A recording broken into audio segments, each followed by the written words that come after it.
Je pense qu'il y a assez de suicides encore de jeunes homosexuels aujourd'hui pour se poser la question, est-ce que c'est vraiment plus facile à accepter de soi-même et est-ce que c'est vraiment plus facile de la part des autres? Je m'appelle Michel Tremblay et j'ai écrit une pièce qui s'intitule « Fragments de mensonges inutiles ».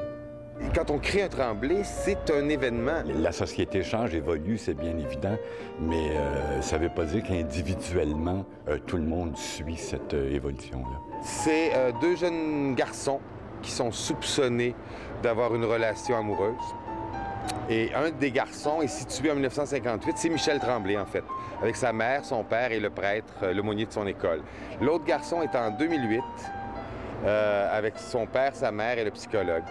Et on suit en parallèle les deux familles qui réagissent au fait qu'ils viennent de comprendre que leur fils est homosexuel. Ils confrontent leur fils, ils se confrontent eux-mêmes à leurs préjugés, à leurs peines, et on voit la différence entre ces deux époques-là. Le grand thème, c'est comme souvent dans mes pièces, c'est l'incommunicabilité, c'est-à-dire dans les années 50, les parents sont incapables d'en parler avec leur fils à cause de leur société.